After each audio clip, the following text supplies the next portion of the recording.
Բարև ձեզ հարգելի հեռուստադիտողներ, տեսակապի միջոցով կզրուցենք Բալթյան երկրների հայոց թեմի առաջնորդ Տեր Վազգեն arczepiskopos Միրզախանյանի հետ։ Աստված օգնական, Սրբազան հայր։ Աստված պապան Լիլիթ ջան եւ ջերմ ողջույններս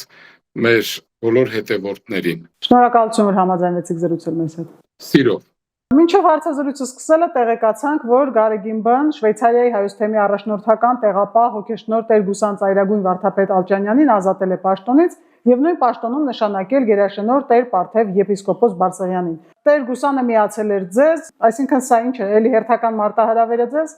Հերթական ես կասեի ողակալությունը, որտեղ երկար տարիներ Գուսան Ծայրագույն Վարդապետը Շվեյցարիայի հայոց թեմի առաջնորդական տեղապահն էր, աշխատանքներ կատարեց եւ ցավոք այդպես էլ այդ թեմը, որ 1990-ականներին հիմնադրված էր, ամբողջական չդարձավ եւ չձեռնադրվեց եպիսկոպոս Գուսան Ծայրագույն Վարդապետը եւ այսօր կատարվում է այդ փոփոխությունը։ Իհարկե այդ փոփոխությունը ինքս եւ մեր սրբազան հայրերը համարում ենք որպես ուղղակի ողակալություն եւ պատիժ,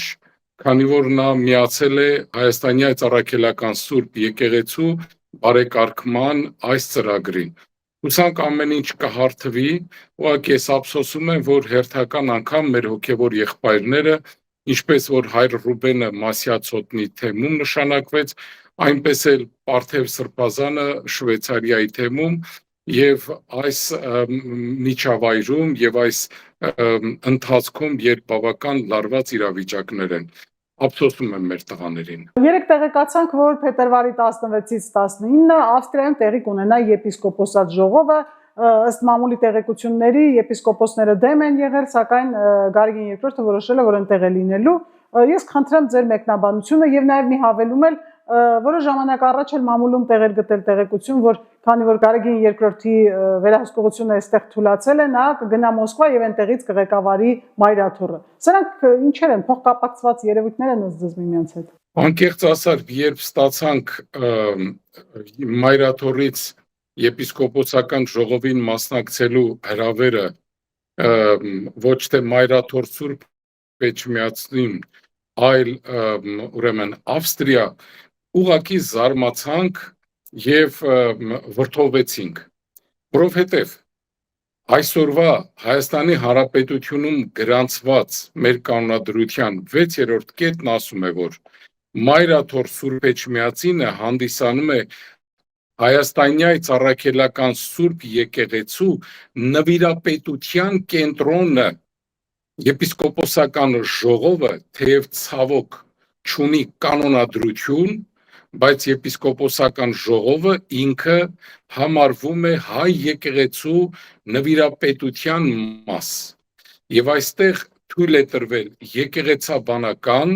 շատ ավանդական եկեղեցու սրբազան ավանդության խախտում, թեև հայ եկեղեցու իհարկե կանոնադրության համաձայն միայն ազգային եկեղեցական ժողովի 3-րդ հոդվածում է գրված, որ մայրաթոռ Սուրբ Էջմիածնում պիտի կայան ազգային եկեղեցական ժողովը, բնական է նրա հաջորդ ազգային եկեղեցական ներկայացական ժողովը նույնպես, բայց Գերագույն հոգևոր խորհրդի ուրեմն 6-րդ հոդվածը տալիս է, որ նույնպես Գերագույն հոգևոր խորհուրդը պիտի կայացվի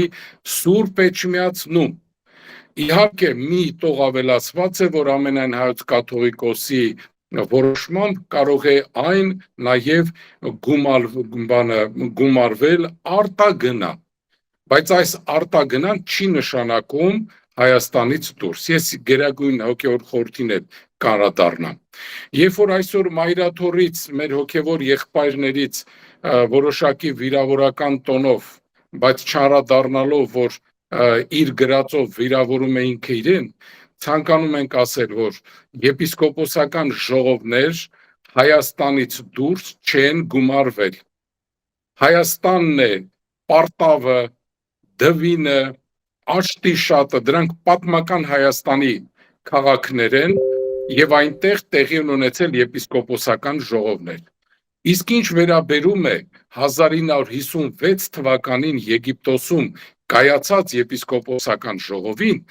դա շատ լուրջ խնդիր էր, որ այնտեղ կազմակերպվեց, որովհետև արդեն առաջացել էր Էջմիածին եւ Անտիլիաս խնդիրը, եւ այդ խնդիրը պետք է լուծվեր։ Անտիլիասի եպիսկոպոսները լինելով դաշնակցական կուսակցության հարող անձեր եւ ազգայնական այրեր, նրանց մուտքը Սովետ Միություն արգելված էր եւ նրանք չէին կարող գալ, եւ ուստի այդ եպիսկոպոսական ժողովը, որ նախապես նախատեսված էր նաեւ կազմակերպել Երուսաղեմում, կազմակերպվեց Եգիպտոսում, որտեղ որ հնարավոր էր, որ բոլոր կողմերից գային եւ Անտիլիաս Էջմիածին հարցերը լուծվեր տեղում։ Դա ստիպված էին արել, որովհետև Սովետ Միությունն էր եւ ամեն մի եպիսկոպոսի եւ հոգեվորականի չէր տալիս մուտքի վիզա։ Ուրեմն թող չշփոթեն եւ մեր ժողովրդին չմոլորեցնեն, թե Հայաստանից դուրս տեղի են ունեցել եպիսկոպոսական ժողովներ, տեղի չեն ունեցել։ Այնպես որ այս հարցը մենք դիտարկում ենք որպես մայրաթոր Սուրբ Էջմիածնի նկատմամբ ոտնձգություններ։ Սա հակաեկեղեցական քայլ է։ Եվ սրան էլ կավելացնել նաև մեր պետության եւ պետականության դեմ քայլ է։ Ինչ է նշանակում օտար երկրում գնալ եւ նվիրապետական կառույցի հայ եկեղեցու եպիսկոպոսների ժողով անել։ Սա անթույլատրելի է։ Օգտվելով առիթից ցանկանում եմ մեր հոգևոր եղբայրներին, մեր եպիսկոպոս, արքեպիսկոպոս եղբայրներին կոչ անել. չտրվեք այս սադրանքին եւ չգնաք այդ ժողովին։ Այս ժողովը իրավունք չունի Հայաստանից դուրս տեղի ունենալու։ Եթե պիտի տեղի ունենա եպիսկոպոսական ժողովը, սա պիտի լինի անպայման մայրաթոր Սուրբ Էջմիածնում։ Այնպես որ իմ հորդորն էին եղբայրներին, շատ ուշադիր է պետք լինել, այսպիսով որ գնաց, արդեն տեղ է բացում սրանով հակաաթոռության։ Իսկ մենք ինչ գիտենք, որ ամենայն հայոց կաթողիկոսը գնա Ավստրիա, այնտեղից էլ ուրիշ տեղ չի գնալու եւ չի հռչակելու իրեն վտարանդի կաթողիկոս եւ իմանալով այս իրավիճակներում իր եւ իր մերձակա շրջապատի ուրեմն տրամադրությունները, հնարավոր է որ նաեւ այդպիսի քայլեր լինեն։ Սրբազան հայր, ինչպես պիտի լինի, օրինակ քվորում պիտի չլինի, որ չկայանա այդ ժողովը, մի քիչ կարգը կբացատրեք, ինչպես է։ Կարող է, այո, քվորում չլինելու դեպքում նույնպես չի կարող տեղի ունենալ եպիսկոպոսական ժողով։ Քանի հոգի պիտի մասնակցի, որ համարվի վավեր այդ ժողովը։ Այդ ժողովին նվազագույնը պիտի մասնակցի 35 եպիսկոպոս, արքեպիսկոպոս, որ դա վավեր լինի։ Բայց ես համոզված եմ խորապես, որ մեր եղբայրները խորապես գիտակցում են Էջմիածնի կարևորությունը, Հայաստանի Հանրապետության կարևորությունը որպես մեր պետականության երաշխիք եւ չեն գնա այդ սադրանքին։ Գիտեք ինչ, սիրելիներ, 1441 թվականին, երբ որ Սսից Էջմիածին վերադարձավ կաթողիկոսական հայրապետական աթոռը, ինչն էր նպատակը, որ Արևելյան Հայաստանում, որտեղ իջել է մեր Տեր Հիսուս Քրիստոս, վերստին կաթողիկոսական աթոռը հաստատել։ Եվ դրա շնորհիվ արդեն 1918 թվականին Արևելյան Հայաստանում ձևավորվեց հայոց անկախ պետականությունը։ Եթե մենք այդպիսի քայլ կատարենք եւ գնանք այդ եպիսկոպոսական ժողովին, դա նշանակում է մեր նահատակների վառ հիշատակի, որդեկորուս մայրերի եւ հայրերի նկատմամբ դրսևորել անհարգալից վերաբերմունք։ Չէ որ մեր քույրերն ու եղբայրները նահատակվել են հանուն մայրաթոր Սուրբ Էջմիածնի, հանուն Հայաստանի Հանրապետության։ Ուստի եւ մեկ անգամ եւս կոչս է մեր բոլոր եղբայրներին պատասխանատվությամբ մոտենալ այս հարցին։ Մեկ-երկու խոսք էլ կցանկանայի խոսել այսօրվա գործող Գերագույն հոգևոր խորհրդի մասին։ Ուրիշ անգամ մենք եպիսկոպոսներս հայտարարել ենք Գերագույն հոգևոր խորհրդի այսօրվա ոչ օրինական գործողության մասին, գործունեության մասին։ մեր կանոնակարգերով 2017 թվականի եկեղեցական ներկայացական ժողովով ընտրվեցին Գերագույն հոգևոր խորհրդի անդամներ։ Նրանց 1/3-ը նշանակվեց ամենայն հայոց կաթողիկոսի կողմից եւ Գերագույն հոգևոր խորհրդի կանոնադրության համաձայն դա պիտի տևի մինչեւ 4 տարի։ Երբ որ կրկին հրավիրվի եկեղեցական ներկայացական ժողով եւ նոր ընտրությամբ 2/3-ը ընտրվեն եկեղեցական ներկայացական ժողովի եւ 1/3-ը նշանակվի ամենայն հայոց կաթողիկոսի կողմից եւս 4 տարի ժամանակով։ Եվ ահա տեսնում ենք, որ խախտված է 2017-ից հետո եկեղեցական ներկայացուցչական ժողով տեղի չի ունեցել եւ ամենայն հայոց կաթողիկոսը ինչպես ուզում նշանակում է։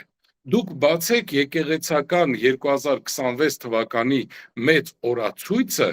եւ տեսեք ինչ մի խայտառակություն կա այնտեղ։ Վերջում նշված է Գերագույն հոգևոր խորհրդի անդամներ։ Դրված է Միքայել arczepiskopos Աչապահյան իր փոխարեն մի ուրիշ ուրեմն եպիսկոպոս, Բագրատ arczepiskopos Գալստանյան իր փոխարեն ուրիշ, նույնը Արշակ Սրբազանի հետ կապված։ Ուզում եմ ձեզ ասել, որ անցած տարվա հունիս ամսին Գերագույն հոգևոր խորհրդի նիստերից մեկում արդեն իսկ Միքայել եւ Բագրատ Սրբազաններին կաթողիկոսը դուրս էր թողել եւ իրենց փոխարեն ընտրել էր Գևորգ Սրբազանին եւ Նաթան Սրբազանին։ Բայց հիմա մենք տեսնում ենք, որ նորից այս վերջին փոփոխությունները կամայական կատարել է եւ կրկին անհասկանալի թողնում է հին անդամներից ոմանց, նրանց փոխարեն կարծեք տեղապահ փոխանորդ նշանակում է այլ հոգևորականների։ Սա ուղղակի չլսված բան է։ Երբ որ մենք խոսում ենք կամայականությունների, կանոնախախտության, իրավախախտության մասին, սրանք են, որ այսօր Մայրաթոր Սուրբ Էջմիածինը վտանգված է եւ նրանք, ովքեր որ փորձում են մեզ հակառակվել, անվանարկել եւ փորձում են կարծեք թե եկեղեցու պաշտպաններ լինել, պիտի տեսնեն, որ եկեղեցու պաշտպանը նրա սրբազան եպիսկոպոսները, arczepiskoposներն են, ովքեր որ հենց եկեղեցու պաշտպանության համար են այս ամբողջանում։ Այնպես որ Մայրաթոր Սուրբ Էջմիածինը եպիսկոպոսական դասը եւ հոգեվոր դասը պիտի այս ամբողջը նկատի ունենա, որ կամայականությունները այլևս սահման չունեն։ Երեք ազգային ժողովում ներկայացվեց նախագիծ եկեղեցապատկան հուշարձանների վերաբերյալ, վստահ եմ տեսել եք, բավական հետաքրքիր ելույթներ տեղի ունեցան։ Օրինակ Թագուհի Ղազարյանն ասաց, որ եթե համապատասխան նախագիծը ունենենք, օրինակ Գեղարդից այդ մասունքը չէր հանվի եւ չէր ուղարկվի ինչ որ երրորդ երկրի նվեր, կամ օրինակ Ռուբեն Ռուբինյանը ասաց, որ Մայր Աթոռի շենքերից մեկում փակցված է եղել Մայր Հայաստանի լոգոն, ուզում ենք կանխել, որ Կտրիչ Ներսիսյանը նախընտրական շտաբն էլ չնվիրի։ Եվ այս տեսակ բաներ։ Խնդրեմ ձեր կարծիքը այս նախագծի մասին։ Երանի որ այս նախագիծը տարիներ առաջ եկած լիներ եւ ընդունված, որովհետեւ պետականորեն պետք է պաշտպանվon ոչ միայն պատմամշակութային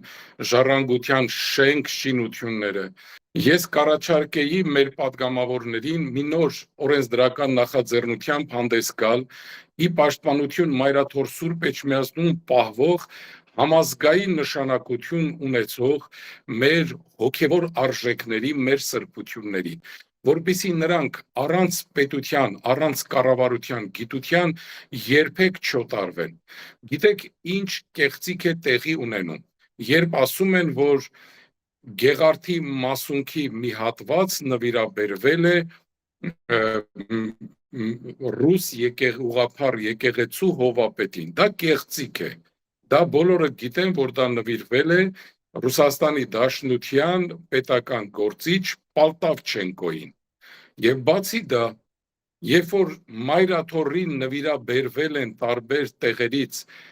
սրբություններ, դրանցից մեկին ինքս մասնակցել եմ 1991 կամ 92 թվականներ, երբ առաջին անգամ Հռոմից բերվեց Սուրբ Թադեոս եւ Բարթոմեոս առաքյալների մասունքները։ Վազգեն առաջին վեհափառը հատուկ հանդիսապետությամբ եւ հանդիսավորությամբ դրանք դիմավորեց եւ ընդունեց։ Եվ ուրիշ անգամ, երբ որ այսօրվա ամենայն հայոց կաթողիկոսը Հռոմից նույնպես ստանում էր ուրեմն սուրբ մասունքներ, այդ ամբողջը տեղի ունենում հատուկ արարողակարգով։ Իսկ սա հատուկ այդ արարողակարգով տեղի չունեցել, տեղի ունեցել գաղտնի բոլորից թաքուն։ Սա է, որ խնդիր է առաջացնում եւ ու հավատացյալները շատ տեղին իրավունք ունեն պահանջելու, որ մեր պետությունը միջամուխ լինի Մայրաթոր Սուրբ Էջմիածնում պահպանվող մեր բոլոր սրբությունների պահպանման որակի եւ դրանց օտարման հետ կապված խնդիրներով։ Ես ասեմ ձեզ, որ նախ Մայրաթորը ինքը իր կանոնադրություններում ունի թեմերի հետ կապված նման մոտեցում, որ որևէ մի շենք, շինություն կարևոր նշանակության չի կարող օտարվել առանց Մայրաթոր Սուրբ Էջմիածնի համաձայնության։ Եվ քանի որ Մայրաթոր Սուրբ Էջմիածինը գրանցված է Հայաստանի Հանրապետությունում, ուրեմն նշանակում է Հայաստանի Հանրապետության նկատմամբ կառավարության եւ հասարակության պիտի դրսևորի հաշվետվողականություն եւ պատասխանատվություն։ Խոսենք նաև Գևորգ Սրբազանի այս հայցի մասին, Գարեգին II պաշտոնանկ էր արել նրան, Գևորգ Սրբազանը դիմել էր դատարան եւ դատարանի որոշմամբ օրերս նա կվերականգնվի թեմի առաջնորդի պաշտոնում։ Սա կարող ենք համարել հաղթանակ, հա, ձեր առաջին հաղթանակը, այսպես ասած, բայց սա նաև չի վկայում նրա մասին, որ Գարեգին II այլևս կաթողիկոս չի եւ որոշում կայացնելու իրավունք չունի։ Գիտեք, այս դատական նիստը եւ դատական վճիռը, որ այսօր էլ արդեն հրապարակվեց ամբողջական գործողություններ, որ պիտի արվի մինչեւ որ վերջնական ուրեմն վճիռը կայացվի, սա հիրավի աննախադեպ է համաշխարհային ուրեմն շրջանակներում։ Մենք գիտենք, որ կաթոլիկ եկեղեցու, բողոքական, օրթոդոքս եկեղեցիների հետ աշխարհում տարբեր տեղեր տեղի են ունեցել նմանատիպ բաներ, բայց հայոց կյանքի մեջ սա առաջին անգամ էր։ Եվ սա էական ու կարևոր է, ինչով է նաև էական ու կարևոր, որովհետև մեր շատ տղաներ հանիրավի կարգալույծ են եղել, հանիրավի իրենք ենթարկվել են տարբեր հարվածների, հարձակումների են ենթարկվել, պաշտպանություն չեն ունեցել ոչ միտեղ, Մայրաթորի տարբեր ատյանները չեն պաշտպանել իրենց, նույնը վերաբերում է Գևորգ Սրբազանին, իրեն առաջադրված այդ մեղադրանքները, որոնց հիման վրա ինքը ազատվել էր պաշտոնից, բնականաբար դրանք տեղին չէին եւ դատարանը հաշվի առավ այս ամբողջը եւ դրական լուծում տվեց։ Կարծում եմ, մեր օրենսդիր մարմինը պետք է անպայման նաև այս նախադեպերը նկատի ունենալով նոր օրենսդրական փոփոխություններ կատարի, որպեսզի կրոնական բոլոր կառույցներում, դրա մեջ նաև հայ առաքելական եկեղեցին նկատի ունենալով, պաշտպանված լինեն այնտեղ ծառայող ոչ միայն աշխարհիկ պաշտոնյաները, այլ նաև հոգևորականները։ Գիտեք, երբեմն փորձում են մեղադրել Հայաստանի Հանրապետության իշխանություններին, թե նրանք միջամտում են Մայրաթոր Սուրբ Էջմիածնի հայ եկեղեցու ներքին գործերին, խախտում են սահմանադրությունը, Մայրաթոր Սուրբ Էջմիածնի ներքին գործերին Հայաստանի կառավարությունը միջամուխ չի լինում։ Միթե վարչապետը կամ նախագահը կամ ազգային ժողովի նախագահն են որոշում կամ միջամտում, թե ով նշանակվի որտեղ առաջնորդ, որտեղ վանահայր, որտեղ հոգևոր հովիվ,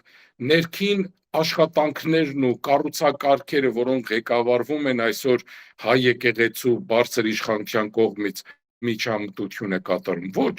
իրենք որպես հայ եկեղեցու հավատացյալներ, բնականաբար հայոց պետականության կառավարիչներ պարտավոր են